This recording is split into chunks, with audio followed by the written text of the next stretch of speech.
Vamos dar início, então, a essa sessão, que de fato é a sessão inaugural de apresentação da exposição, com os curadores, o arquiteto da exposição e, claro, o nosso homenageado da exposição e do evento, e dessa intensa programação paralela, o arquiteto e artista Sérgio Ferro.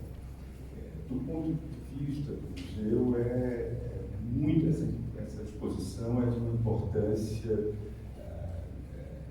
infinita. O Sérgio Ferro é um dos nossos. O Sérgio Ferro é um ex-aluno da Universidade de São Paulo, é um arquiteto formado pela Universidade de São Paulo, é um ex-professor da Universidade de São Paulo. No momento atual,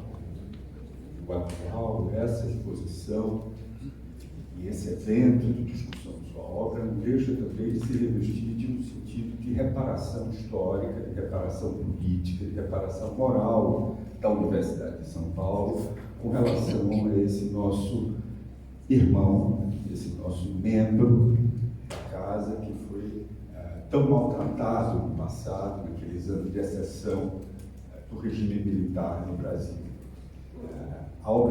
Além disso, Sérgio Ferro foi um grande parceiro do Museu de Arte Contemporânea.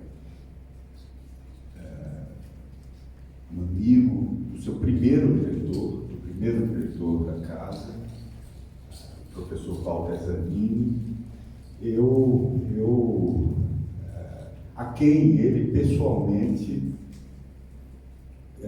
entregou uma de suas obras mais importantes, o São Sebastião, Marighella, Ícaro, que está em exibição no terceiro andar, na exposição. É uma obra importantíssima da sua carreira, que ele confiou ao Museu de Arte Contemporânea à sua guarda num momento de enorme dificuldade. Sérgio Ferro, em 1974, escreveu a Walter Zanini a seguinte carta.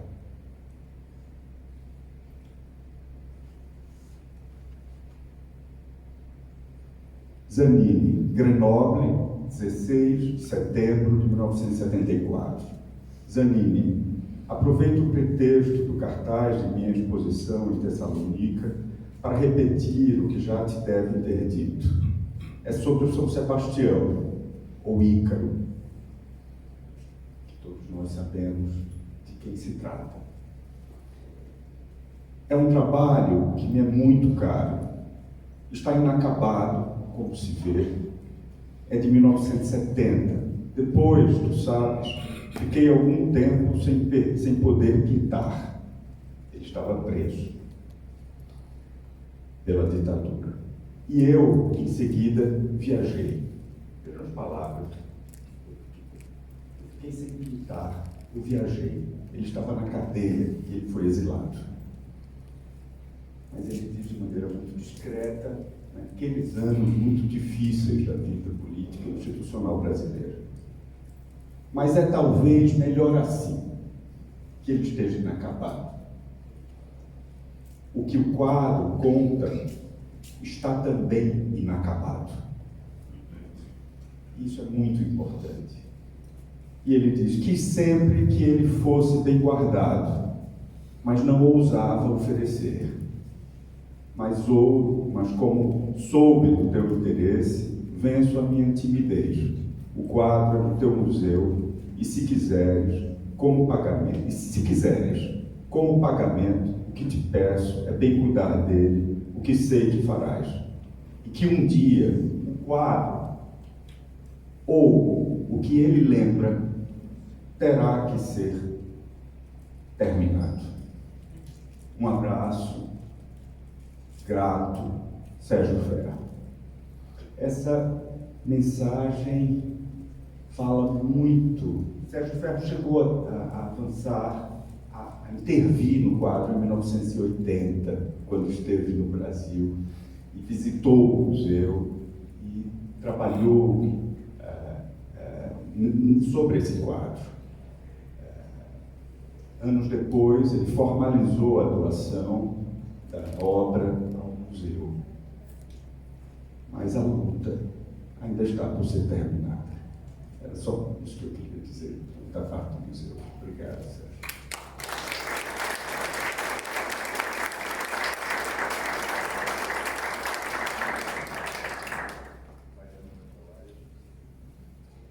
Bom, novamente, bem-vindos, bem-vindas. Quero saudar todo mundo que está aqui presente, agradecer a presença de cada um, cada uma. Meu nome é Mariana Gonçalves, eu sou responsável pela extensão e eventos do Museu de Arte Contemporânea da USP. E para iniciar, depois dessa linda fala do diretor, o nosso evento, eu gostaria de falar que Linda Martell, a primeira cantora negra de música country a entrar nas paradas de sucesso da Billboard, na faixa Spaghetti do álbum Cowboy Carter, de Beyoncé, diz: gêneros é um conceito engraçado, não é? Em teoria, eles têm uma definição simples de entender, mas na prática, algumas pessoas podem se sentir confinadas. Sérgio Ferrer é a prova de que gêneros de linguagem servem para, enfim, serem utilizados. Essa é talvez uma das maiores lições que uma exposição que celebra a obra arquitetônica e visual de Sérgio nos leva. Se Sérgio tivesse se limitado a uma só forma de linguagem, não teríamos acesso às ricas nuances de um pensamento tão refinadamente crítico. Ainda bem que ele não se limitou. O Museu de Arte Contemporânea da USP de São Paulo, da USP, tem, acima do prazer, a honra de receber os curadores Pedro Arantes, Maristela Almeida, Fábio Magalhães e Aaron Cohen, e posteriormente nosso protagonista, Sérgio Ferrer, para dizer suas considerações a respeito da exposição Sérgio Ferrer, Trabalho Livre. Uma salva de palmas.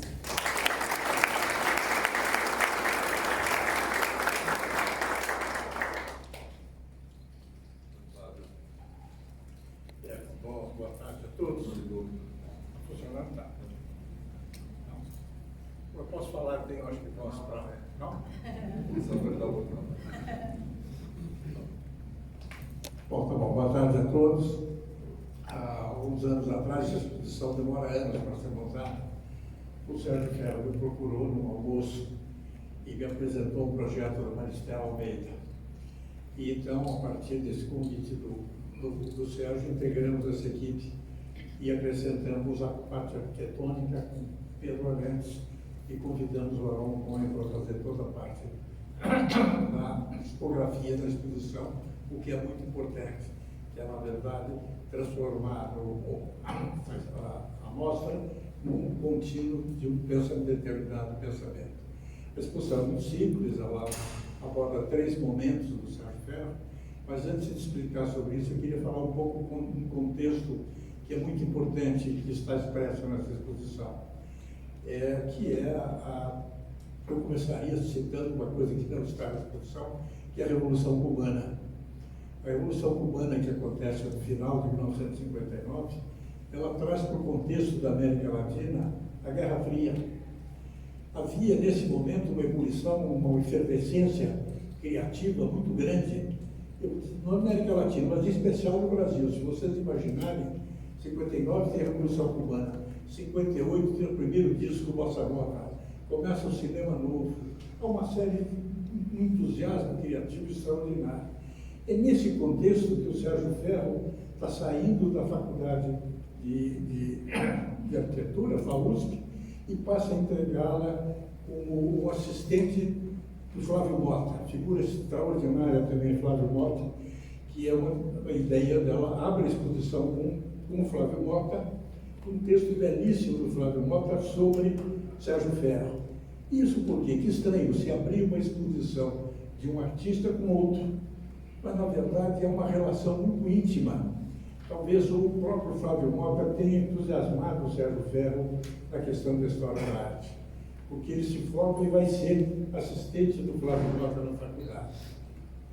Os acontecimentos se aceleram nesses anos 60. Nós já vemos na pintura do Sérgio, e que, no meu entender, há uma certa influência de um movimento que surgiu com muita força na Itália, chamado Arte Povera, e que aparece nos primeiros trabalhos, E esse momento é muito marcado por uma atividade intensa política dentro da FAUSP. A FAUSP ficava na Rua Maranhão, perto do Marquês, perto da Maria Antônia, sobretudo, né? Que foi um palco tanto da reação da direita como da reação da resistência da esquerda, aconteciam nesse cenário, num pequeno espaço urbano. E ali nas aulas, o Sérgio Ferro teorizava, e no subsolo, outro companheiro importante do Sérgio Ferro, o Flávio Império, dirigia um ateliê de gravura, de serigrafia. E esse ateliê se transformou numa espécie de construtor de imagens para a resistência no espaço público. Cartazes, folhetos, volantes eram impressos lá. A exposição traz um pequeno folheto feito por Benetasso e Cláudio Tossi no ateliê do Flávio Império. Aí nós já temos as primeiras pinturas de resistência do Sérgio, greve, revolução, e ali surge todo um pensamento, né? E ali surge todo um movimento de resistência à ditadura brasileira. O módulo seguinte, que fizemos junto com Maristela, né, é o Presídio Tiradentes. E é um período muito importante, eu gostaria de citar rapidamente. E tem um outro exemplo que ocorre no presídio feminino parecido. As pessoas, quando chegavam no presídio Tiradentes, chegavam bastante destruídas, física e moralmente destruídas, pela tortura que não ocorria no presídio, mas no boicote, no DOPS e nos outros organismos. Tá? Mas essas pessoas chegavam lá realmente destruídas. E o Sérgio e outros companheiros presos, né, como o Rodrigo Lefebvre, como o Reck, como o Sérgio Souza Lima, como o Baroni e outros, né, montaram um ateliê. Né? E esse ateliê, dentro do presídio, passou a ser uma forma de reconstrução das pessoas se reconstruírem moralmente, fisicamente, inclusive. Né?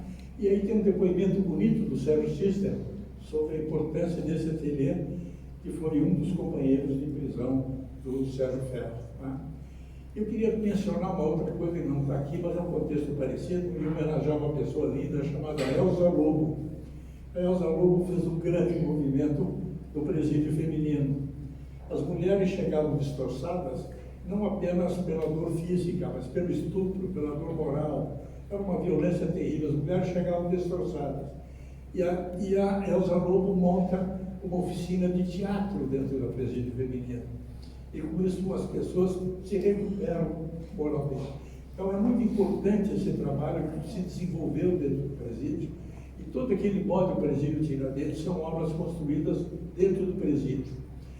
Tenho que citar uma pessoa muito extraordinária, companheira de cela do Sérgio, que foi o Alípio Freire, que infelizmente morreu com Covid.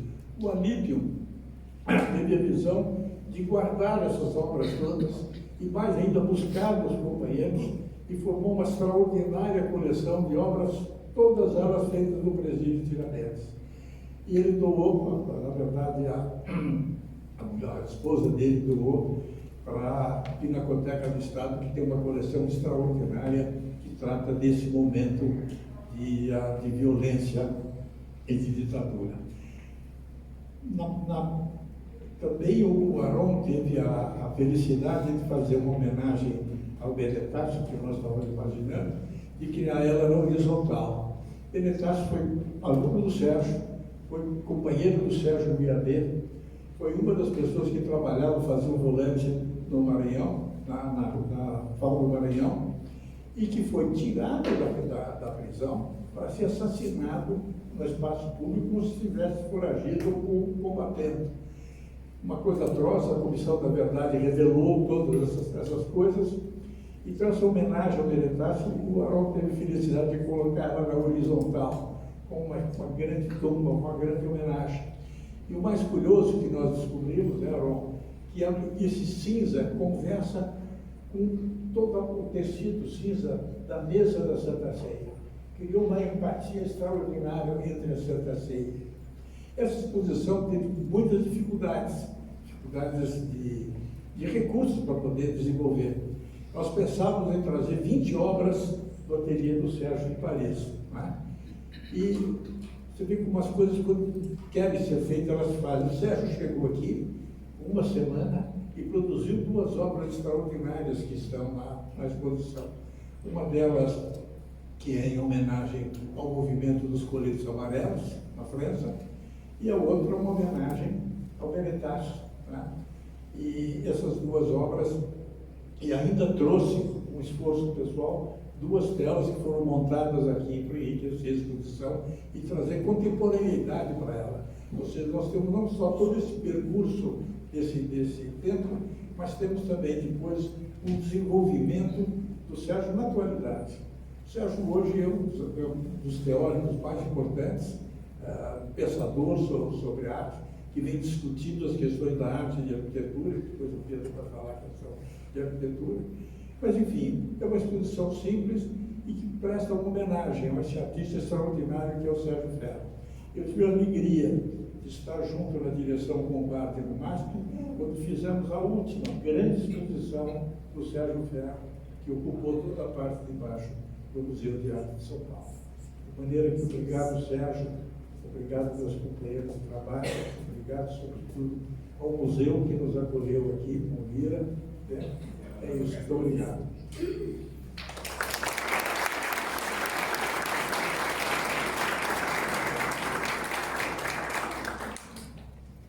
Boa tarde a todos, meu nome é Maristela Almeida, o meu colega Fábio aqui explicitou maravilhosamente bem todo o percurso da exposição. Foi realmente um longo percurso, né, Sérgio, até chegarmos a esse dia, um percurso de muitos desafios, muitas idas e voltas, de sims e nãos, mas eu acho que o final foi muito prazeroso e muito alcançado o objetivo. No meu caso, o Fábio tem muito mais bagagem para falar sobre todo o percurso da obra do Sérgio, pois acompanhou de perto, é um colega de faculdade, de vida. No meu caso, eu me identifiquei muito com a obra do Sérgio, no sentido porque eu sou uma pessoa que viveu no contexto da ditadura, mas não no mesmo contexto deles. Eu sou originária de Santo André, uma região efervescente politicamente, onde eu lembro na minha infância que era muito presente o medo na população. O medo era recorrente. As pessoas às vezes acham muito engraçado lembrar disso nas minhas memórias, mas era uma presença que acontecia. Então, quando eu comecei o meu trabalho com o Sérgio, há 4 anos atrás, eu ouvi todos os depoimentos que ele me dava, todos os discursos, tudo que ele me contava dos horrores de um governo horroroso, era como se eu materializasse uma situação que eu lia, que eu ouvia, que os meus pais comentavam, como se tudo aquilo se tornasse real. E eu fui me conectando cada vez mais a ele, ao trabalho dele, às minhas memórias, aos meus medos, por que não, né, de uma fase insegura, e tendo cada vez mais certeza que isso não pode voltar nunca mais. E eu acho que essa exposição, assim como tudo que está acontecendo hoje no Brasil e no mundo, é uma lembrança viva de que isso não pode acontecer mais em uma sociedade. Não temos que ter essa violência, essa repressão para que as coisas funcionem. A gente precisa ter empatia, precisa ter amor, precisa ter tolerância, precisa ter compreensão. O caminho é outro. Então, eu acho que mostrar na obra do Sérgio toda essa violência sofrida pelos companheiros, tanto que foi difícil, vários depoimentos que eu chorei junto com você, quando você me contava, e todo o sofrimento que ele passou e que ele revisita às vezes ainda na memória dele, claro, porque são traumas que você aprende a conviver, não é que você apaga, tem que estar ali e tem que estar sendo mostrado, tem que ser sido visto. Então o Fábio assim, fez um percurso da história da arte aqui maravilhoso, que não tem nada a acrescentar, mas o meu depoimento é um depoimento pessoal entre a minha ligação com ele, com o período que ele viveu, com todos os sofrimentos, e uma ligação com as minhas memórias e com um legado que ele está deixando, continuando, não deixando, para toda a sociedade. É isso. Obrigada.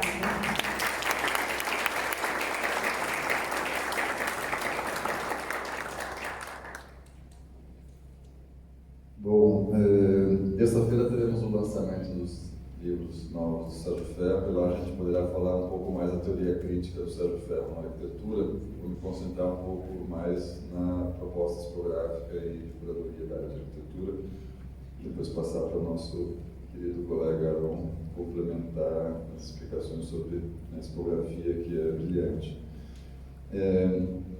Bom, eu fiquei muito feliz de ser chamado, né, pelo Fábio, dizendo: olha, o Sérgio Ferro quer que a exposição tenha um núcleo de arquitetura também, porque o diálogo entre pintura e arquitetura nunca aconteceu antes em nenhuma das exposições das obras do Sérgio, e são públicos distintos, né? O público que reconhece o trabalho do Sérgio como pintor, o público que reconhece o Sérgio arquiteto e teórico crítico da arquitetura, e seria muito bom que a gente conseguisse mostrar numa exposição, né, essas dimensões, como elas se complementam, elas se cruzam, elas se retroalimentam, se inspiram, né? Bom, quando eu fui chamado, enfim, a primeira informação era de que não ia ter muito orçamento, que não ia ter muito espaço, que a arquitetura ia ter que se adaptar a isso, mas, enfim, desafio posto. Eu acho que a mensagem está dada. No espaço e no recurso disponível, a gente conseguiu multiplicar os recursos por enormes colaborações voluntárias, né, de estudantes, fotógrafos, designers, arquitetos que fizeram por amor à causa e amor ao Sérgio essa exposição acontecer. Bom, falando um pouquinho da proposta curatorial da arquitetura, como quem já circulou pela exposição já viu, tínhamos que começar por Brasília, né? É o ponto de inflexão do Sérgio e do Rodrigo, em que eles começam a ter uma visão crítica da produção da arquitetura, ao perceber na construção da nova capital, o seu projeto moderníssimo de Niemeyer, Lúcio Costa, os prédios monumentais, a presença do trabalhador e as violências daqueles trabalhadores candangos que são sem terra, né, que migraram do Nordeste em busca da capital da esperança, de algum tipo de riqueza, enfim, de ganhos, e que foram submetidos a todos os tipos de violência e humilhação e segregação. Então, também agradecer ao INS, né, também graças à intermediação do Aron, que cedeu as imagens em altíssima. Inclusive, eles reescanearam os negativos originais do Marcel Gouteau para a gente poder colocá-los em 3 metros de altura. Algumas ali estão em 4 metros de altura, mas recortadas, né, no limite de 2,75, que foi o tamanho das fotos, para colocar os trabalhadores em primeiro plano, em evidência. Quem são esses construtores de Brasília? E neles, né, na construção de Brasília desses canteiros, uma alegoria da construção mais ampla dos canteiros no mundo todo, né, que vão ser tema de reflexão do Sérgio Ferro, numa história da arquitetura contada de baixo, contada a partir do ângulo do trabalho, contada a contrapelo. Então, essa exposição na parte de arquitetura, como também nas artes plásticas, porque a relação com política é permanentemente, a história do Brasil e também a história do mundo nesse período tão evidentes nessa exposição, é ali também uma certa provocação às curadorias convencionais de arquitetura, né? Então, é uma curadoria de arquitetura a contrapelo, né? Primeiro começando com a ênfase não ao Niemeyer e seus palácios, mas aos candangos, né? E aos riscos, né, de queda, de exposição que eles estão naqueles trabalhos, até num prosaico grupo comendo nas suas marmitas ali à hora do almoço, com as suas latinhas de comida e tal, se preparando para o ciclo do trabalho depois do almoço.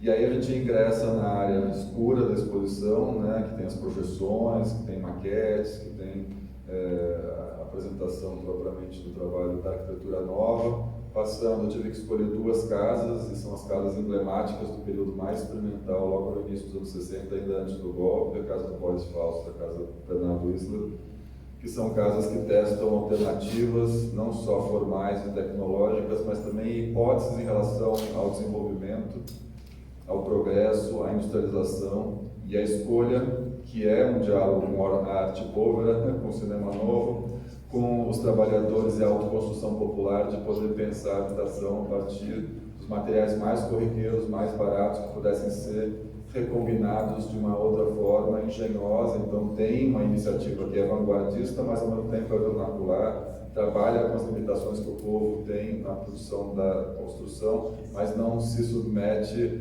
às limitações da autoconstrução. Tem uma proposta inovadora no uso das abóboras e em vários outros elementos que nós vamos destacar ali numa sessão de detalhes construtivos, que são as didáticas de todos os saberes fazer, a ideia de que o trabalho, uma casa tem que ensinar a ser construída e a mostrar todos os trabalhos envolvidos, todos os trabalhadores, todos os saberes. Então, é um momento em que ali a poética da economia e os seus sentidos políticos são apresentados através das casas que eram feitas pelos amigos, professores, colegas, e uma maquete dessa casa experimental inicial, que é a Casa Bernardo Isler, a Casa de Cotia, que é a primeira casa numa grande cobertura em abóbora, feita pelo grupo de São Carlos, liderado pela Lara, está ali no fundo, né? Então, sim, que fez parte do nosso projeto FTK, que a gente apresentou ontem, faz parte da pesquisa dela, orientada pelo João Marcos, e uma série de estudantes se envolveu num projeto de fazer um modelo 3D físico, né? Que mostre os processos construtivos, as etapas, os materiais, as sequências lógicas e o entendimento da arquitetura na sua dimensão de trabalho, de engenhosidade técnica, né? Então não é aquela maquete tradicional de exposição de arquitetura, maquete, né, acabada da obra feita, não é uma maquete, muito menos uma maquete imobiliária de arquitetura à venda, né? É uma maquete que também ensina a fazer, inclusive a fazer maquete, a fazer em todas as dimensões. Isso foi também o nosso desafio na animação 3D, na parte sequente da exposição de arquitetura. A gente vai falar das escolas, das 8 escolas que foram projetadas pela Arquitetura Nova, a convite da Maione Souza Lima, que era, naquele momento, diretora da Secretaria de Educação de São Paulo, e que também estava interessada em fazer escolas baratas, rápidas, bem concebidas, que fossem flexíveis e que tivessem o mesmo caráter também educativo e emancipador das experiências arquitetônicas que estavam sendo realizadas pelo grupo, né, por Sérgio, Flávio e Rodrigo. Essas escolas foram até agora muito pouco pesquisadas, né, e até faço uma autocrítica entre os discípulos e pesquisadores de Sérgio Ferro. Meu primeiro trabalho sobre o grupo Arquitetura Nova de 26 anos atrás, de 99, que foi meu trabalho de conclusão do curso na FAO. E recapitulando todo mundo que escreveu sobre a arquitetura nova, pouquíssimas passagens sobre as escolas, raramente são mencionadas, assim, a não ser que elas existiram, né? E agora, para essa exposição, então foi um momento de pesquisa da exposição. Eu fui atrás dos acervos, que fui no FDE, que fui atrás da Biela Geiger, que fui até a escola, fui conversar com os professores, fui atrás das empresas que reformaram a escola, me mobilizei para ter um material novo para a exposição, porque as casas já são bastante conhecidas, mas as escolas ainda muito pouco. A Ana Lúcia Cerávulo também está com um grupo de estudantes, de orientantes, fazendo o levantamento das escolas. Eu acho que agora, talvez, no trabalho dos historiadores da arquitetura nova, elas vão ganhar um destaque. Eu imagino que, inclusive, o Sérgio, ao recapitular agora a construção das escolas, no livro que vai ser lançado terça-feira, tem um texto sobre a produção dessas escolas, e vocês verão, quem já leu ali a apresentação das escolas, consideradas por ele como a experiência mais radical da arquitetura nova. Colocamos os projetos executivos, então o FDE, felizmente, guardou todos os projetos executivos escaneados em altíssima resolução, 33 pranchas, incluindo os desenhos de engenharia do Hugo Tedeschi. Eu tive que fazer uma escolha, coloquei 8 pranchas ali, mas para vocês terem o contato com o projeto executivo daquela época. As fotografias do Rodrigo Lefebvre, no dia que ele visitou a obra em 1970, né? E depois fotos atuais com depoimentos de ex-professores, ex-alunos da escola, contando o que essa escola impactou na cidade, qual é o sentido da recepção da escola. Tem um depoimento que é muito bonito de um professor falando: essa aqui era uma escola em que o filho do cortador de cana e o filho do usineiro podiam sentar juntos. Né? Era um momento em que a escola pública ainda existia como um espaço de formação republicana e interclassista no Brasil, até que com a ditadura vai haver uma ruptura desse espaço de formação comum. E a exposição de arquitetura termina, como não poderia deixar, com o problema da habitação popular, que é um problema que desde o início motivou as experimentações supereconômicas da arquitetura nova. E também me surgiu um insight, olhando todos os projetos das escolas e comparando com o projeto das escolas de outros arquitetos paulistas que também estavam projetando escolas nesse momento, né? Os grandes paradigmas foram as escolas do Artigas e do Paulo da Rocha, mas toda uma geração de arquitetos projetou a escola nesse momento, e ninguém dava atenção a um programa de necessidade da escola, que era a Casa do Zelador. A Casa do Zelador era feita como um puxadinho, como um quarto de empregada dentro das escolas. E eles não. Eles pegaram a demanda da Casa do Zelador e levaram a fundo, como um estudo muito rigoroso do que poderia ser a habitação popular. Uma casa com 2 quartos, com quintal, com uma cozinha planejada, com banheiro, né? Então, uma casa sofisticada. Né? Então, é um laboratório de experimentação das casas feitas, né? Não vou chamar de casas para burgueses, porque é uma casa para professores, para intelectuais, para servidores públicos, né? Que eles estavam fazendo, mas ela foi então estudada na possibilidade de uma casa econômica para substituir as atrocidades do BNH, né? E isso tudo é interrompido, tem estudos do Rodrigo Lefebvre de 68 do que poderia ser essa casa popular, e depois nesse momento é um endurecimento da ditadura, né? Eles entram na luta armada, resistem, são presos, torturados. Rodrigo, Sérgio Souza Lima, Mayumi Souza Lima. Então, quando vocês veem a história das escolas, é impressionante a utopia, a generosidade do projeto das escolas, ao mesmo tempo, o fato dos arquitetos e a diretora da educação, os 3 sendo presos ao mesmo tempo, torturados, inclusive na mesma sala da UAM, o Sérgio e a Mayumi Souza Lima. A parte de habitação conclui-se com a tese do Rodrigo Lefebvre. Depois que ele sai da cadeia, ele segue, né, trabalhando com arquitetura, com grandes obras públicas, mas, sobretudo, ele segue muito interessado em pensar uma solução de habitação popular, não apenas como uma solução de arquitetura da unidade habitacional, mas de todo o processo produtivo da habitação popular, pensado no sentido emancipador, formativo, paulo-freireano, em que trabalhadores organizados se organizam com técnicos e com apoio do Estado para produzir novos bairros, novas condições de vida, de existência, de entendimento do mundo, de transformação da sociedade. Ao final, 2 vídeos que dialogam com o texto do Sérgio Ferro, a Emília Maricato está aqui. Um dos vídeos é um vídeo que tem quase 2 milhões de visualizações no YouTube, né? Talvez seja o vídeo de urbanismo mais visto da história do Brasil. Que é um vídeo que a Hermínia e a Renata Tapajós fizeram em 1975, inspirados no texto que é um marco teórico da discussão da Casa Popular, é um texto do Sérgio Ferro do fim dos anos 60, que chama Casa Popular. Depois foi rebatizado como Produção da Casa no Brasil, mas quando ele é publicado pelo GEFAL, ele sai como uma Casa Popular. E o Chico de Oliveira, que ao fazer uma interpretação mais ampla do desenvolvimento desigual brasileiro, uma crítica razoadualista, vai fazer a referência à pesquisa, o momento que o Chico também foi professor junto com o Sérgio na FAO de Santos. E o vídeo Fim de Semana, da Hermínia e do Renato, que de 75, conta e discute as condições de produção das periferias da Casa Popular, inspirada na hipótese crítica do Sérgio e depois do Chico de Oliveira. O segundo vídeo chama Capacetes Coloridos, da Paula Constante, já é um vídeo mais recente, de 2007, em que o Sérgio Ferro é entrevistado e discute-se 2 canteiros de obra bastante diferentes.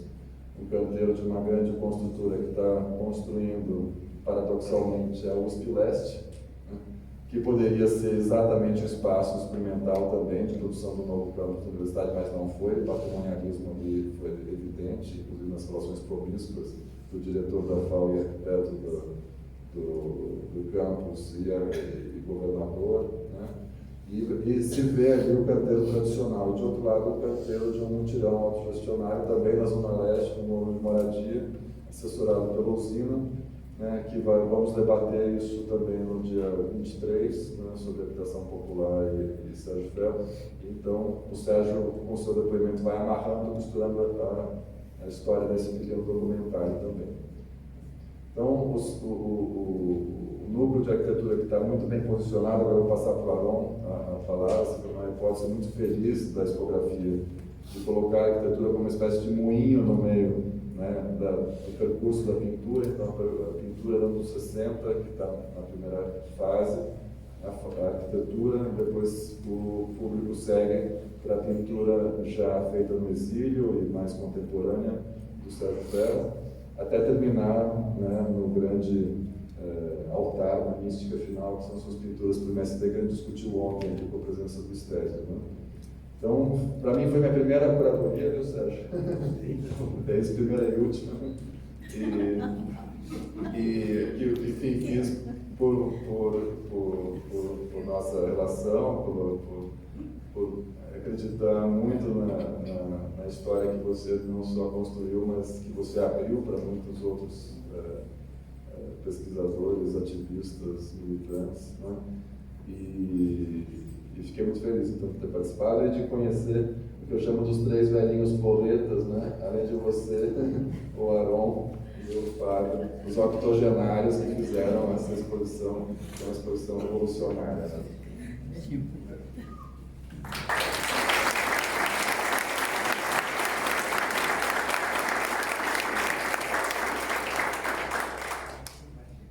Bem, eu não sou muito de falar e eu sou muito mais, não sou teórico. Opa, está ouvindo? Dá para ver? Eu vou começar falando assim, eu sou contemporâneo do Sérgio Ferro, nós formamos praticamente na mesma época. Eu era do Mackenzie e ele era da FAO. Mas acabei com ele. O Mackenzie era muito próximo da FAO naquela época e a gente participava muito das aulas do pessoal da FAO.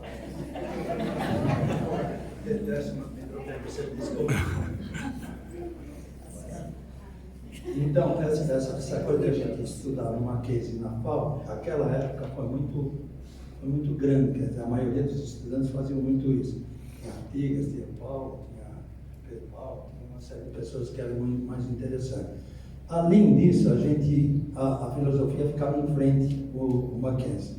Eu acabei ficando amigo quase de todos os filósofos lá da filosofia. A gente assistia às aulas sobre Marx, sobre tudo na filosofia. A gente atravessava a rua e ia para a filosofia, lá em frente. Não era, a cidade universitária não existia. Bem, o que eu queria colocar aqui, que é o seguinte: quando você comenta um problema teórico, eu acho que é mais simples ter um debate. Quando você fala em coisas... Na arte, eu acho o seguinte: na arte tem coisa que não é chato você discutir a arte quando você não a vê. Eu quero dar um exemplo assim. Se vocês não viram a exposição, não dá para mim falar de exposição. Falar sobre a exposição é uma coisa chata. Se eu ver um filme, se não tiver o outro que viu o mesmo filme, não dá para conversar sobre cinema. Porque o cinema é imagem, não tem jeito. A exposição é espaço. Não dá para discutir muito espaço se as pessoas não viram juntos esse espaço. Dá para interpretar tudo isso. Se você lê um livro, se a pessoa não lê o livro também, não dá para contar o livro. Eu acho a coisa mais chata do mundo quando um cara quer me contar um filme. Ou quer me contar um livro, ou para me ler o livro. Então, isso começa na arte, é tudo assim. Teatro é assim, a música é assim. Não dá para você falar num show musical como é que foi. Você vai não muito falar que quais das músicas você gosta ou não gosta. Então, eu acho assim, eu vou tentar falar da exposição do Sérgio Ferro do ponto de vista mais conceitual. Tudo bem? Então é assim, eu começo a exposição conversando. Outra coisinha que eu queria falar é a seguinte: quando você tem um curador que tem uma proposta boa, a exposição sai boa, não depende só do arquiteto, depende do curador. Se ele é ruim, o curador, a exposição é péssima, vai sair ruim. Por quê? Porque eu como expográfico, eu sigo todas as discussões com o curador, eu faço o que ele pensa e eu tento transformar em espaço o que ele pensa. Da curadoria, dá para entender? Fora o estudo de todas as obras, eu não consigo fazer diferente. Se não me derem as obras fotográficas, eu não consigo colocar a obra no papel. Como eu tenho muitas exposições na vida, eu aprendi a fazer até analogia em arte, eu até discuto. Eu vou falar até uma coisa engraçada. Quando eu dei aula na FAO, até a compulsória. Eu era o único professor que carregava os alunos para ir para o Museu do MAC, que era lá na cidade universitária. Nós discutíamos obras de arte dentro do museu. Eu era o único professor que fazia isso. Uma outra coisa que eu fiz também sozinho era levar alunos para o centro de São Paulo, porque eu comecei a encontrar alunos que nunca tinham visto o centro de São Paulo, que é ridículo um arquiteto se formar numa cidade que é em São Paulo sem conhecer o centro. Então eu pegava numa optativa que tinha na FAO, pegava 20 alunos e levava para o centro, e discutia o centro inteiro, além de eles desenharem, para depois fazer um trabalho. Outro tipo de trabalho que eu fazia com os alunos, por isso que eu acho que a FAO tinha um sentido mais humanista naquela época. Por exemplo, eu dava textos literários que eles tinham que estudar, a gente discutia a interpretação desse texto para depois eles transformarem em imagem. Isso eu fazia também muito. Isso. Pegava tipo de escritor do livro Rubião, que é o único escritor fantástico que a gente tem de literatura fantástica no Brasil. Então dava textos que eram precisamente para serem desenhados, era uma coisa incrível. Então, tudo isso daqui eu abri na FAO. Na FAO, eu posso até dizer que a maioria dos artistas que saíram da FAO foi por minha causa. Então, mas Meirelles, Meirelles, Marcelo, que era sócio de Meirelles, Paulo Composer, todos esses.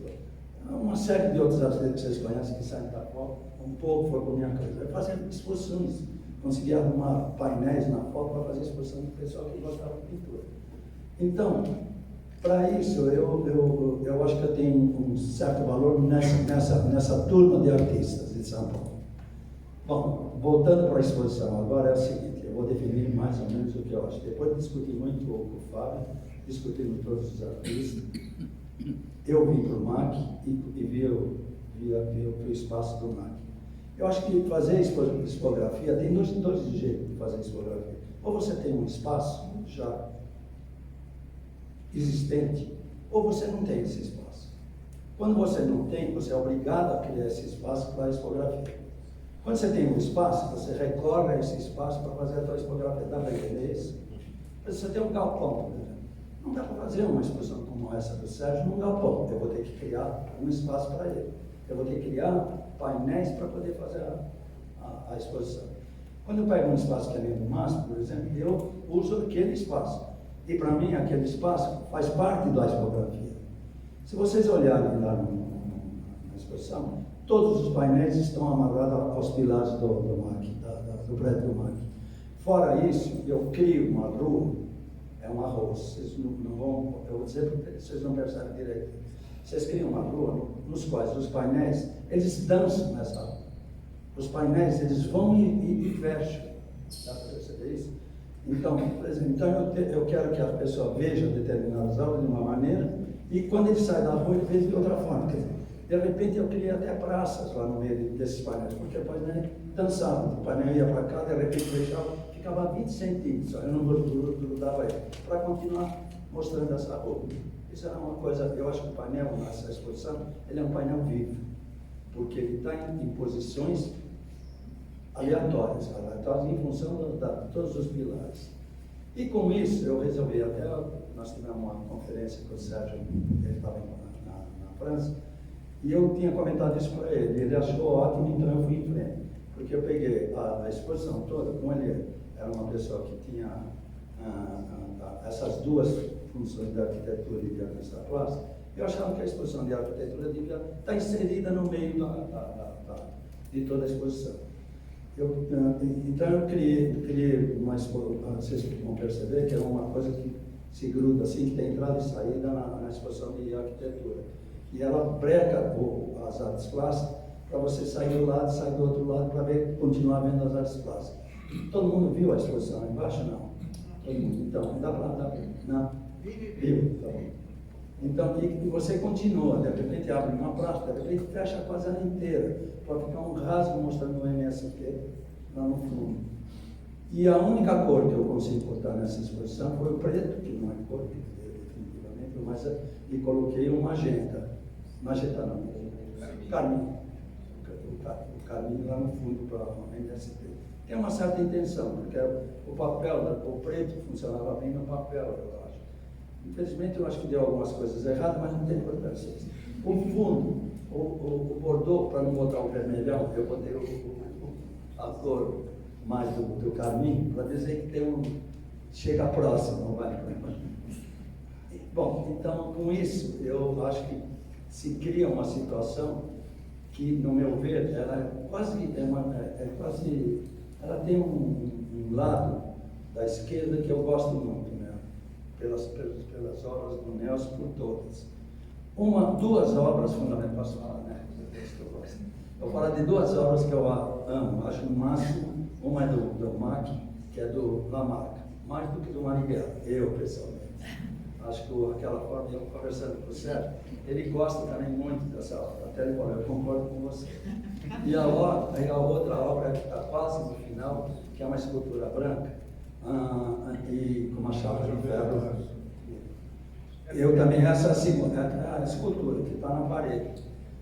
Eu acho que aquelas duas obras, eu gosto muito, porque elas têm uma coisa recorrente na obra, que é a chapa. A chapa está nas duas obras, igualmente. E essas duas chapas trazem a obra para frente. Elas são tridimensionais por causa dessa chapa. Parece bobagem, mas eu vejo assim. Tem a do Lamarck, aquela chapa preta, bota o Lamarck na minha frente, na minha cara. Mais do que o Marighella, por exemplo. Eu tenho a minha leitura do Marighella, eu gosto da escultura, da peça toda, mas eu acho que ela, para mim, me falta uma leitura mais exaustiva para sentir o Marighella. Mas o do Lamarck eu sinto na hora. Mesmo a flechada, aquele ferro de obras, etc., que enfia na coisa e sai aquele sangue, me lembra um pouco o Tapies, etc., não sei se você concorda ou não, mas ele tem uma característica do Tapies, não tem as coisas do Tapies. Eu tive já apartamento em Barcelona e eu gosto muito do Tapies também, eu não saio do museuzinho dele. Então, eu acho que o que eu poderia dizer mais da exposição é mais ou menos isso. E por outro lado, eu ia muito no escritório deles. Ele era sócio do Lefebvre e do Flávio Lefebvre. Isso é uma coisa mais sentimental minha. Eu ia lá e tinha até uma coisa engraçada que você vai lembrar disso. No jardim, naquela coisa, tinha um legume, tinha algumas esculturas, né? E o Flávio uma vez me deu um legume para mim. Eu acho que ele pediu para o legume e me deu um legume.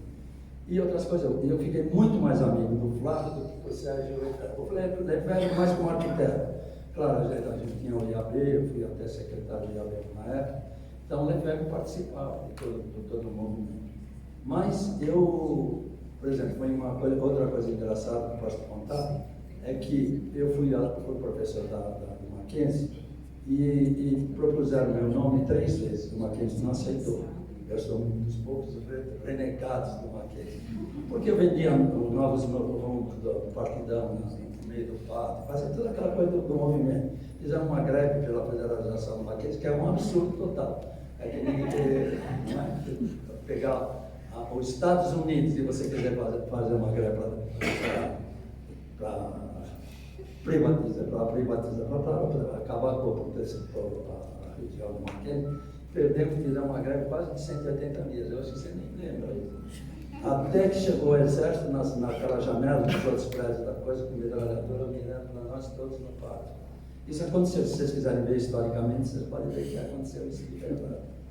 Então, num belo dia, eu conhecia bem o Flávio Mota, que também foi muito chegado ao Sérgio. Num belo dia, eu fui fazer uma conferência na FAO, e eu não sou bom nisso de conferência, mas o Flávio viu alguma coisa em mim, que eu não sei o que foi, me convidou para dar aula na FAO. Foi assim que eu entrei na FAO. Eu entrei pela mão do Flávio, que é uma honra fantástica. De ser ele, de ser o meu. Isso também aconteceu, se vocês quiserem, está tudo documentado. Então é isso, eu não sei se falei alguma coisa da exposição legal, mas.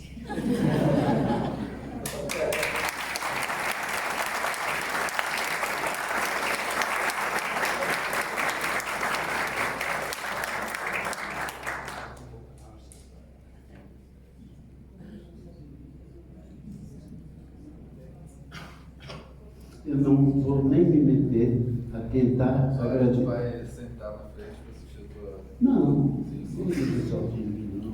Beleza.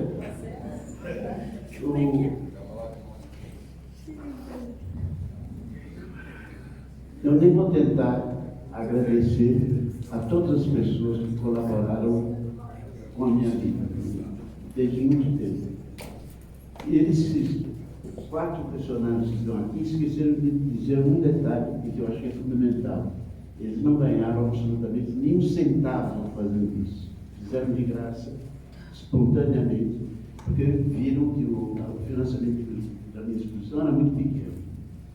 E eu assumo quase que a responsabilidade por essa budget ridículo que a nossa exposição teve, por ninguém, você sabe como funciona a Lei Rouanet. Eu não sou nenhum bom político, etc. Eu vou falar mal de uma instituição a qual nós vamos ainda recorrer, com pedido de auxílio. Mas a Lei Rouanet tem um defeito muito grave. As grandes empresas pagam imposto, depois o Secretaria da Cultura, o Ministério da Cultura diz: você agora vai dedicar o que você quer que a gente faça com dinheiro que você está nos dando. Evidentemente, eles fazem então uma indicação que lhes é favorável e frequentemente a exposição vira mais uma publicidade de uma indústria importante, de uma nação importante, de um negócio importante, e o dinheiro que a grande empresa deu volta para eles sob forma de publicidade, dessa maneira. Eu, terrorista, sempre, de vez em quando aparece nos jornais, sobretudo na Folha, gosta de vez em quando não ter assunto, desceu o pau em mim, a última vez foi em 2014, não foi? Você vai para São Carlos. Então, lá para trás, se falta assunto, eles puxam lá na reserva deles, a minha coisa, inventam uma história. Nunca foram verificar o que eles falam. Nunca foram verificar o que eles falam. Eu sou considerado aquele que foi o responsável pelo Vloudec que perdeu o pé. Fui primeiro ferimento, mas há um relatório médico que o Samuel veste bastante bem, que diz que ele chegou e o pé era curável, podia fazer um curativo. Só que pensaram também que ele era quem tinha colocado a bomba no consulado. E aí, pau nele. Depois, quando voltaram, evidentemente a perna estava engrenada e precisava. E a Folha continuou repetindo isso o tempo inteiro, eternamente, nunca foi verificar se a versão da polícia era a boa versão, e é raramente possível. Eu quero agradecer a vocês da profundidade da minha alma, e particularmente aquele casal que está ali, porque foram eles que eu já estava esquecido de fazer exposição, que disseram que não faria mais aqui. Foram eles que levantaram a hipótese. Quase que chegamos a fazer uma exposição no Memorial da América Latina. No último momento, esse glorioso governador que nós temos mandou não fazer exposição, não foi feito. Depois recomeçamos a tentar, etc.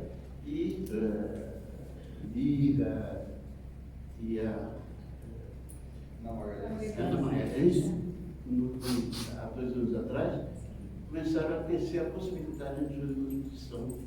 A primeira ideia foi até fazer na Maria Antônia, onde o Guilherme era diretor, mas tinha um espaço pequeno, verba pouco, etc. E ele falou com a Ana Maria e a exposição saiu. Aí se envolveu até o fim, e eu sempre prejudicando o trabalho deles com a minha fala, com a minha presença. Talvez agora essa mesma de hoje vá prejudicar ainda mais, porque não vai pedir mesmo para fazer o catálogo, não tem isso. Mas eu não sou hábil. Então, vocês peçam uma desculpa lá para o Dr. Rouanet, que tem esse mesmo. Eu vou falar pouco, mas queria insistir sobre um aspecto da nossa teoria, sobre a arquitetura, e que se vincula muito ao que o Steve falou ontem. O Steve começou falando sobre a crise do capitalismo. Não tem onde se aplicar capitais, não tem muito rumo, está zanziando para lá para cá, fazendo guerras para criar oportunidades de investimento, tanto a guerra da Crimeia, na Ucrânia, quanto a guerra, o genocídio em Israel, são aberturas de oportunidade, primeiro, para fabricar armas, minerar armas nucleares, em segundo lugar, para conquistar terra para as grandes construtoras americanas.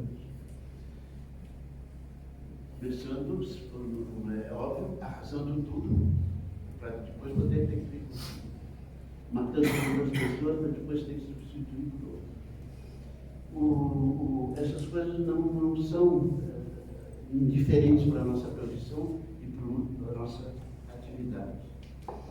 O capital, isso quase todos os economistas marxistas de esquerda comprovam, o capital não tem mais oportunidade de aplicação rentável.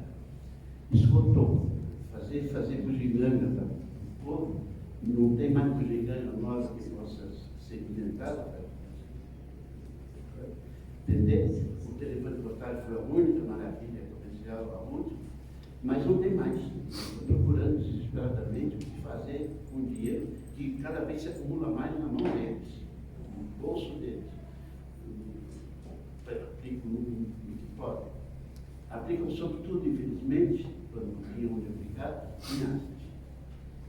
Os maiores museus hoje, infelizmente, são gigantescos galpões e são perto do aeroporto de Genebra, perto do aeroporto de Paris, gigantescos, com toda a proteção possível, imaginária, ninguém invada, ninguém incendeia, ninguém quebra, etc., com controle de umidade, de luz, de tudo, temperatura perfeita, e lá dentro várias garagens, das quais são colocados os quadros mais valiosos da atualidade. Esses depósitos são imensos. O de Geneve, parece, só de Picasso, mas tem mais de 200 Picassos que nós não vamos ver, porque eles só circulam de garagem em garagem.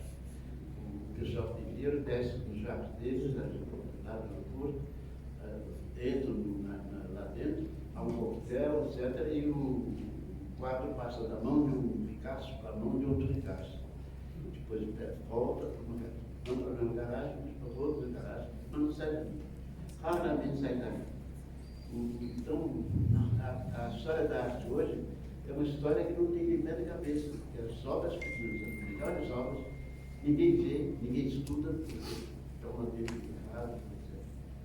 A arte virou um colchão no qual o capital deita, esperando horas melhores, e o milagre da arte é que lá dentro as obras se valorizam com a valorização e da especulação, da conversa, cada vez mais.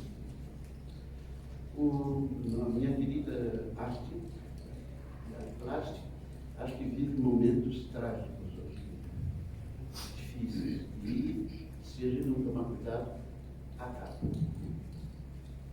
E depois, ao outro lado da minha posição, que é a de arquitetura, tem uma posição completamente diferente da economia política. A arte plástica, quadros, estátuas, etc., é colchão do capital dormir esperando horas melhores.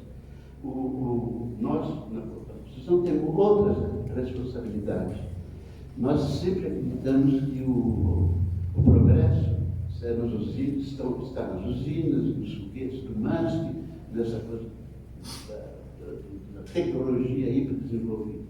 Ora, para quem leu Marx direitinho, Marx explica bem, o objetivo da indústria não é de jeito nenhum criar emprego, ao contrário, é diminuir a quantidade de trabalhadores. E o máximo do progresso, da satisfação da indústria, será o momento em que não precisar de nenhum operário. Já agora, em muitas indústrias, os trabalhadores se limitam a fiscalizar o movimento das máquinas. O ideal seria que essas máquinas pudessem funcionar independentemente de qualquer intervenção humana, para que não tivesse greve, não tivesse problema sindical, não tivesse que pagar impostos sobre isso, aquilo. Eu acho uma loucura quando os governos, todos, seja direita e esquerda, precisamos criar empregos ou nos industrializar o país. É um oxímoron isso. Se quiser criar emprego, não crie indústria, crie manufaturas, crie aquele tipo de produção que requer uma montanha de mão de obra. A diferença entre indústria e manufatura é exatamente essa. Na indústria, o objetivo é eliminar o trabalho humano e deixar só a máquina funcionando. A manufatura, como a construção, o objetivo é empregar o máximo possível de mão de obra. O Marx, numa carta ao Engels, dá um exemplo disso. Se, no tempo dele, mas que no meu tempo aqui em São Paulo, os números eram mais ou menos esses, só quase meio século atrás, ou mais de um século atrás. Pega um capital de 100 dólares, por exemplo. Na indústria, a divisão será feita assim, 90 entre 90 e 95, nós vamos dizer para facilitar o cálculo, 90% desse capital é aplicado em máquinas, insumos, aparelhos, fiscalização, etc, etc, etc. E 10% em força de trabalho, em operários, em salários. Na manufatura, esse mesmo capital de 100 seria dividido em 30% em salários de trabalhadores e 70% em insumos, areia, cálcio, no nosso caso da arquitetura, areia, cálcio, tijolo, cano, etc. O Marx sempre parte da hipótese que a taxa de mais-valia é a mesma na indústria e na manufatura. Quer dizer, o operário é igualmente explorado na indústria e na manufatura. Suponhamos que essa exploração na manufatura ou na indústria é de 100%. Isso é, o trabalhador trabalha meio dia para pagar o próprio salário e o outro meio dia o capital põe no bolso, sem pagar nada por essa parte. A famosa mais-valia. Ora, faça as contas. Na indústria, a parte de mão de obra é 10% do capital. Portanto, o mais-valia vai ser também de 10% do capital. O capital que entra 100 aqui, sai 110 no fim da produção. Na indústria, na manufatura, ou seja, para nós, na nossa construção, que é a manufatura a mais gigantesca manufatura que existe, é a manufatura da construção, sob todas as suas formas, estrada, ponte, viaduto, arrumar rio direitinho, casas, prédios, hospitais, igrejas, tudo. Reunindo toda essa massa de trabalhadores, dá uma massa violenta, porque vejam bem os 100, aqueles meus 100 do exemplo, e nos quais 30 são aplicados em mão de obra, vão produzir uma maioria de 30 e não de 10 como na indústria. Isso a gente não vê na prática porque através, sobretudo, a maneira de calcular o preço da mercadoria é completamente artificial. As máquinas, os insumos, não produzem um tostão de mais-valia. Elas entram aqui com o valor de 70 e saem lá com o valor de 70. Ou de 90 e saem 90. Todo o valor criado é só provém do trabalho humano, não de nada mais. Então, lá onde há muito operário, se produz uma massa muito maior de mais-valia. Lá onde há pouco operário, ou nenhum, se produz pouco ou nenhuma mais-valia. Uma indústria totalmente automatizada não produz 1 centimo de valor. Ela simplesmente reencontra no fim o que tinha no começo. Mas o preço não é calculado assim. É feita uma taxa média de lucro. Supomos, ainda capitais 100, o mesmo capital 100. Aplicado 100 na indústria vai dar uma mais-valia de 10. O mesmo 100 aplicado na construção vai dar uma mais-valia de 30. Mas isso não aparece na vida prática, vai aparecer como 20 para a indústria e 20 para a construção. É feita uma média, é a taxa média de lucro. Todo o segredo da exploração e do roubo que é feito social está nessa pequena operaçãozinha da taxa média de lucro. O que, dito em outros termos, na linguagem do Marx, seria o fato que a gente só calcula o preço de produção, que é um cálculo totalmente artificial, porque a gente reúne o capital variável, o capital constante, o capital aplicado em insumos e máquinas e o capital aplicado em salários, como se fosse um só capital. E aí tira a média e tal. Tudo isso é feito na bolsa, tudo isso é feito na venda e compra das mercadorias. Para resumir todo esse blá blá blá muito chato, a gente tem que dizer o seguinte: não são os setores ditos avançados da produção que trazem o progresso e criam empregos, etc. São, ao contrário, os setores ditos atrasados da produção, as manufaturas e outras formas de produção, que produzem realmente o valor e que fazem avançar a sociedade. Nosso métier de arquitetos, de construtores, etc., está no núcleo, no centro daquilo que sustenta o sistema. Nós somos os átomos que sustentamos essa merda desse mundo. Isso acontece no mundo inteiro, em escala todo dia, todo tempo, etc, etc. Não é à toa que a classe operária, a parte da classe operária mais explorada hoje em dia, são os trabalhadores da construção. Porque a hipótese do Marx de uma exploração igual na indústria e na manufatura não é mais verdadeira. O trabalhador industrial passa o dia coçando o saco, lá olhando uma agulhinha, para tentar corrigir a agulhinha, fazer isso aqui. Os nossos trabalhadores da construção suam, correm risco, não comem direito, se arranham, se ferem o dia inteiro. Não são equivalentes esses dois tipos de trabalho. Nós carregamos a economia, uma economia defunta. O capital não tem onde pôr, a não ser que faça guerras, destrua essa coisa toda. Mas não tem mais um lugar a ser aplicado que seja rentável para o capital. Há um marxismo postônico que eu gosto muito, que fala sobre o tema dele é esse, né? E dizendo que o mundo é doido, porque nós temos condições técnicas, se fosse um problema técnico, nós temos hoje condições técnicas de dar comida para o mundo inteiro. Os TED aqui daria, os produtos da agricultura, o mundo inteiro se pudesse. Nós temos condições técnicas para fazer isso. Nós temos condições técnicas de dar saúde para todo mundo, alimentação para todo mundo. Não que todo mundo iria morar em palácios, essas coisas, mas moradia digna, com habitação digna, com educação decente, etc, etc, etc. Mas o capital não gosta disso e continua funcionando na base da teoria do valor, da teoria desse tipo de cálculo de preço, etc. E jogando e produzindo uma massa de dinheiro, joga uma massa de dinheiro lá onde o dinheiro nasce. No tempo do Marx, e ele, segundo ele mesmo, os serviços não eram uma mercadoria. Mas com essas coisas criadas atualmente, o seu nome sempre era de dar lugar a apartamento, de dar carro, etc., de chamar no telefone, sei lá, todos esses serviços. E que hoje produz uma dinheirama para os proprietários dessas atividades. Então, no tempo do Marx, os serviços não entravam, hoje entram e afundam.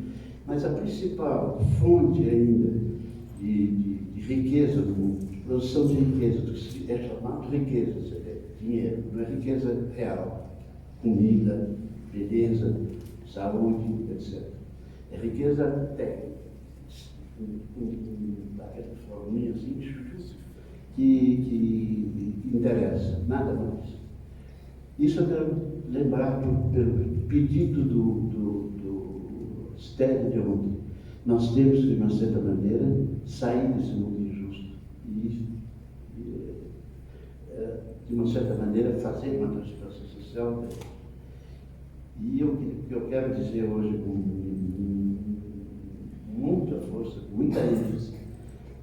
Muito do que tem que ser feito para transformar o mundo está no nosso campo da construção em geral.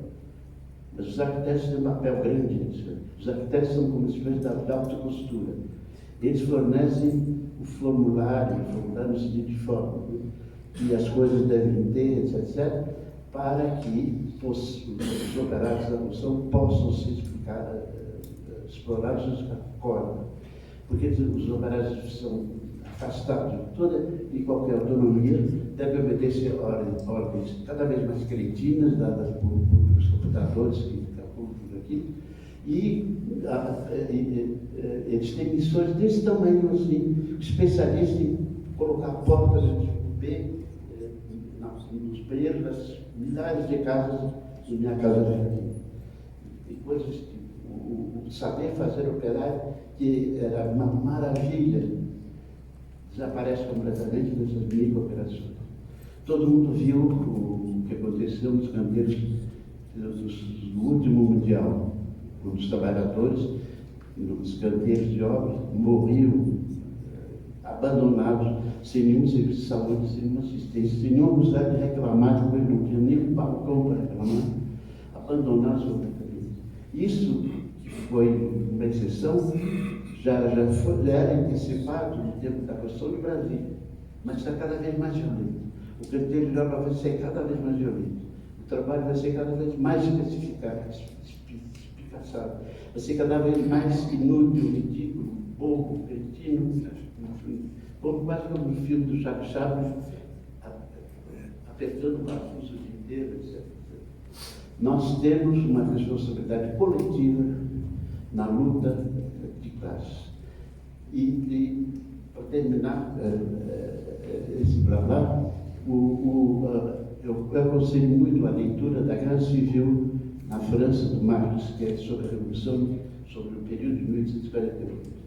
Lá ele mostra como o fato, aquilo que o Stério falou, quando um lado está fraco, do lado do capital, da burguesia, o outro fica também. Porque a luta, as classes definem na luta. Se o outro lado tem travesseiro, não tem luta nenhuma, não tem resistência nenhuma, o lado de cá se esmorece, desaparece. Foi o que aconteceu, por exemplo, com a classe operária entre 1848 e 1851, na França e no mundo inteiro. A burguesia ganhou a Revolução junto com a classe operária em fevereiro. Unidos, puseram abaixo o poder aristocrático. Tomaram o poder juntos. Só que os operários disseram, bom, agora temos o poder, agora a gente quer trabalho. Então, fábricas nas quais nós vamos ter o comando, etc, etc. A burguesia disse, não, peraí. Em junho, no intervalo de poucos meses, aquela unidade que tinha feito a Revolução se parte em duas. Aí que nasce, de um lado a burguesia, do outro lado, sozinha, isolada, e do outro lado a famosa classe operária autônoma, separada da burguesia. Aquela enganação do terceiro Estado, que misturava a burguesia com a classe operária, desaparece, acaba. Mas a classe operária e a burguesia ficam abestalhados. Os dois ficam bem na revolução. Só que o que a burguesia fazer? Uma classe operária que estava pedindo cada vez mais um tipo de sociedade mais socialista, mais igualitária, etc, etc. Não sabia o que fazer. Não sabendo o que fazer, voltou para trás e se aliou para a aristocracia de novo, com a antiga classe dominante. Tomou o poder e o que foi a Revolução em 48 vira a fundação do Segundo Império, aquele Napoleão Nanico, do ridículo, número 3. Napoleão Pequeno, como diz hoje em dia, existe Heleno Pequeno. Muito tempo, a burguesia, entre 1848, quando ganhou o poder, e mais ou menos 1880 e poucos, não sabia o que fazer, e a má vontade da burguesia é voltar a ser aristocracia, se integrar à aristocracia, virar a aristocracia. Isso era o problema político da burguesia em todo esse período. Não é à toa que foi o período que viu a primeira grande revolução socialista, o modelo de todas as revoluções, que foi a Comuna de Paris. A Comuna de Paris aconteceu como um movimento dos Gilets jaunes em Paris. Como vocês aqui, eu vejo muito mal, em 2013, né, parece. De repente a sociedade se agita, não quer mais saber daquela lenga-lenga, da merda que a gente é obrigado a viver, se levanta e explode e faz a revolução. Muita gente se preocupa, no Stern, inclusive ontem, dizendo nós temos que ter um projeto do futuro. Não foi o que a Comuna de Paris fez, mas talvez por isso tenha sido derrotado da França de Nunes. Porque a Comuna de Paris e o Marx aprova isso. Parênteses, frase intercalada agora, se não esqueça. O Marx tinha acabado de publicar O Capital, em 1857, no qual ele diz: a revolução vai ser feita assim, a manufatura vai desaparecer, vai aparecer a indústria vai ter os trabalhadores industriais, na grande indústria, como diz no título do Capital, na reunião da massa de trabalhadores, vai um dia discutir e fazer a revolução. Estou caricaturizando um pouco, mas não por maldade, que eu adoro mais. Mas e não foi assim, foi o contrário que aconteceu. Quando houve a tomada do poder em Paris pela classe operária, a Comuna, só havia 5% da população que era composta de trabalhadores industriais. 95% da classe trabalhadora era composta de trabalhadores manufatureiros. Entre esses trabalhadores manufatureiros, a maioria absoluta era composta de trabalhadores da construção. Não esqueçam da famosa reforma de Paris, Haussmann, etc. O classe operária. Eles formavam também a maioria do corpo diretivo da Comuna. Mas como o pessoal da construção é mais rígido, trabalha com força e sofre muito, eles não eram os líderes do governo. Muito mais importantes eram os trabalhos dos produtores de livros, por exemplo, os tipógrafos, etc. E os tipógrafos, enquanto estão lá fazendo ponto livre, leem esses às vezes, né? Exclusivos do Marx, exclusivos do Proudhon. O Marx teve uma atitude lindíssima, uma revolução que desmentia completamente o esquema que ele tinha começado a propor. Ver a primeira revolução operária se desenrolar de uma maneira totalmente oposta, diferente daquilo que ele tinha feito, daquilo que ele tinha previsto. Mas ele não titubeou. Imediatamente aderiu, disse assim, tem que ser assim, os parisienses, os trabalhadores operários de Paris têm razão, ele começou a defender iminentemente. Leiam, os dois livros se parecem muito, leiam a Guerra Civil, a Luta Civil, já me perco os títulos dos países, um sobre a Revolução de 48, outro sobre a Comuna de Paris. O Adresse da Internacional, uma carta da Internacional sobre os momentos de Paris. É uma beleza ver o velhinho, já com certa idade, parar, frear. Opa, não é assim. Todo mundo disse que ele não escreveu o volume 2 do Capital e o 3 do Capital porque tinha muito furúnculo na bunda. Não era só por causa disso. O resultado, eu acho que não sabia mais como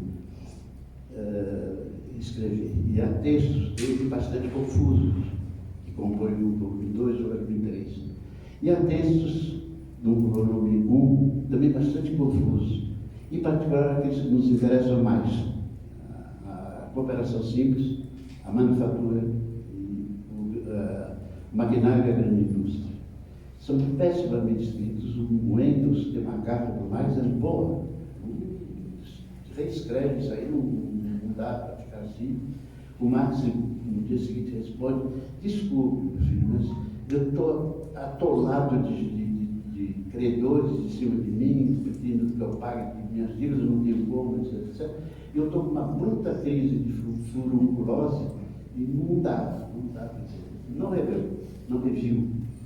O capital foi obrigado a dizer. Os capítulos, para nós, os mais importantes, nós temos que trabalhar muito em cima. E eu convido os meus amigos do TFTK e outros, que a gente relê esses livros, esses capítulos com muito cuidado e com muita prudência, porque o Engels não era qualquer um para dar uma opinião dessa, para saber o que ele estava falando. E o outro capítulo é sobre a queda da taxa de lucros, que foi a primeira parte na minha intervenção aqui, estou ficando sem voz. Nós temos um papel importantíssimo. A transformação social vai se fazer no campo, no externo e nas cidades, etc., com a construção. Nós temos essa responsabilidade, nós sustentamos esse raio dessa economia sem saber, mas somos nós que sustentamos essa economia. É preciso que a gente tenha consciência disso, que comecemos um trabalho de sabotagem da utilização que é feita, da construção. Nós temos na nossa mão possibilidade do futuro, de um outro futuro. É preciso que a gente assuma essa responsabilidade e comece a trabalhar nessa direção.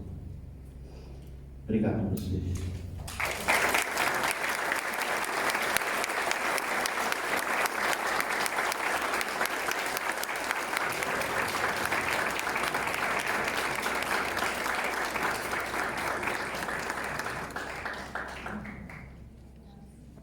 Só finalizando aqui, só quero, eu, em nome de nós três, de todos os curadores e o Aron também, agradecer toda a equipe, primeiro ao Sérgio, né, a resiliência do Sérgio pelo percurso aqui da abertura da exposição, das palestras, a equipe toda que participou de toda a montagem da exposição, toda a equipe da produção, dos montadores, da cenografia, da parte de mídia, todos, e principalmente aos colecionadores, né, em nome de nós três, todo o apoio, toda a confiança que depositaram em nós, na exposição, e as nossas famílias pela paciência, e principalmente, o mais importante, a CSN Cimento, que abraçou a exposição de uma maneira assim super sem questionar e assim foi realmente um parceiro muito importante e sem eles acho que seria muito difícil a gente estar aqui hoje.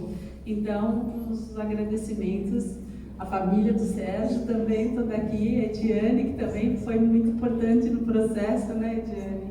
Enfim, e a todos que estão aqui participando, e agora a gente vai tomar um café, que a Cal, o Cal está oferecendo gentilmente aqui para a gente, e voltamos para a segunda rodada de bate-papo, que é sobre a pintura do Sérgio Ferro.